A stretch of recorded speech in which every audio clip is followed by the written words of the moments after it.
امریکی صدر امریکی سفیر سے جو ملاقات ہوئی ہے اس میں سر جو معاملات ہے اعلامیہ تو آپ کا جاری ہو گیا، اس کی طرح تفصیلات بتائیے گا، باڈی لینگویج کیا تھی، کن کن اہم قومی ایشوز پر بات ہوئی؟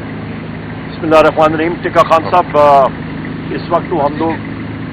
کے پی ہاؤس کے سامنے کھڑے ہیں اور اعلامیہ یہاں پہ جاری ہو رہا ہے۔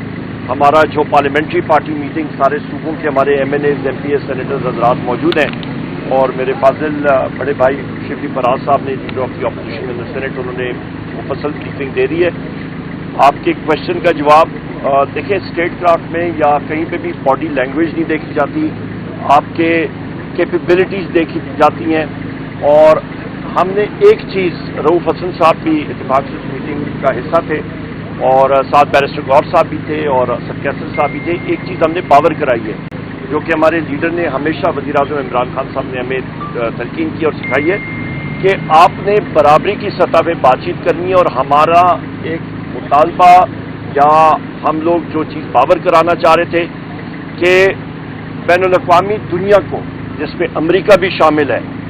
اس کو پاکستان میں آئین اور قانون کی پاسداری کو رسپیکٹ دینی چاہیے۔ آئین اور قانون کی رسپیکٹ ہوگی پاکستان میں تو پھر لنڈن پلان نہیں ہوگا۔ آئین اور قانون کی پاسداری ہوگی پاکستان میں تو پھر جو engineered vote of no confidence تھا وہ نہیں ہوگا۔ آئین اور قانون کی پاسداری پاکستان میں ہوگی تو پھر جو انجینئرڈ 9 مئی تھا وہ پاکستان میں نہیں ہوگا۔ آپ کا آئین اور قانون کی پاسداری ہوگی تو پھر فارم 47 کی بیساکھیوں والی حکومت پاکستان میں نہیں ہوں گی۔ آئین اور قانون کی پاکستان میں پاسداری ہوگی تو پھر 1.3 ارب ڈالر یعنی کہ 350 ارب روپے کا گندم کا سکینڈل نہیں ہوگا اور پنجاب اور پاکستان کے کسان در بدر نہیں پھریں گے۔ یہ چیز ہم نے پاور کرائی ہے کہ ہم کسی سے کوئی چیز نہیں مانگتے ہیں، ہم ڈیمانڈ کرتے ہیں کہ پاکستان میں بھی آئین اور قانون کی پاسداری ہو اور اس کو ساری دنیا مانے۔ یہ بتا دیں کہ آج کے اجلاس میں 9 مئی آ رہا ہے، اس حوالے سے بھی کچھ چیزیں طے ہوئی ہے، آیا کہ پھر کیا احتجاج کرے گی کیا؟ بالکل، ہم لوگ ایک سیاسی پارٹی ہیں، ہم کوئی این جی او نہیں ہے۔ آئین اور قانون کی پاسداری کرتے ہوئے پیسفل یعنی کہ پرامن احتجاج ہم لوگ پورے پاکستان میں کریں گے، جس طرح کہ میرے فاضل دوست شبلی فراز صاحب نے، رؤوف حسن صاحب نے اور اعلامیہ میں آپ کو بریف کر دیا ہوگا۔ ہم لوگ ہر جگہ کریں گے، پرامن احتجاج بھی ہوں گے، ریلیاں بھی ہوں گی، پاکستان اور پاکستان تحریک انصاف کا جھنڈا بھی ہوگا، قیدی نمبر 804 میرے محبوب قائد وزیر اعظم عمران خان صاحب کی تصاویر بھی ہوں گی، ہمارے شہداء کے نام بھی ہوں گے سوشل میڈیا پہ اور ان کی تصاویر بھی ہوں گی۔ اچھا سر، یہ بتائیے آپ تینوں میں سے جو واضح جواب دے سکے کہ جو صورتحال بن چکی ہے پی ایس سی چیئرمین کو لے کر، گزشتہ کئی دنوں سے کئی نام سامنے آ رہے ہیں، پہلے ظاہر ہے دوسری جماعت کے سربراہ کا نام آیا، اس کے بعد ایک نام کو خان صاحب نے دیا، آج ایک نئے نام کی خبریں چل رہی ہیں، حقیقت کیا ہے؟ دیکھیں جی، میرا خیال ہے آپ بات کریں۔ دیکھیں، بات یہ ہے کہ آپ کو یہ ذہن میں رکھنا ہوگا کہ خان صاحب جیل میں ہیں،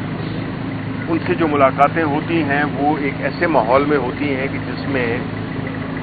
20-30 منٹ سے زیادہ گفتگو ہو ہی نہیں سکتی، اور وہ گفتگو بھی چونکہ 6 لوگ بیٹھے ہوتے ہیں تو کئی، اور وہاں پہ سارے گلاس وال کے پیچھے خان صاحب بیٹھے ہوتے ہیں، تو اور ہفتے میں ایک دفعہ ہوتی ہے۔ کئی ملاقاتوں میں کئی جو ہماری جو کمیونیکیشن ہے اس میں گیپ آتا ہے، اور اس کی وجہ سے ہماری ظاہر ہے کہ ان حالات میں جو فیصلہ سازی ہے اس میں کئی سکم نظر آئیں گے، لیکن وہ سکم ایسے نہیں ہے کہ جس سے ہم یہ کہیں کہ جی پارٹی کبھی ایک فیصلہ کرتی ہے کبھی دوسری کرتی ہے۔ آپ کو معلوم ہے کچھ لوگ جو ہے اس کے دوران ملتے ہیں جب خان صاحب کی کورٹ ہیئرنگ ہوتی ہے،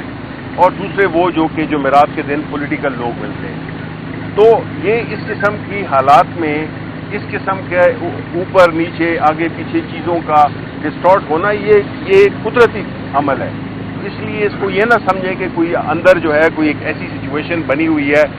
طریقہ کار ہوتا یہ ہے کہ جب خان صاحب پولیٹیکل کمیٹی انہوں نے بنائی ہوئی ہے، اور وہ پولیٹیکل کمیٹی جو ہے تو اپنے ہر صوبے سے ہے،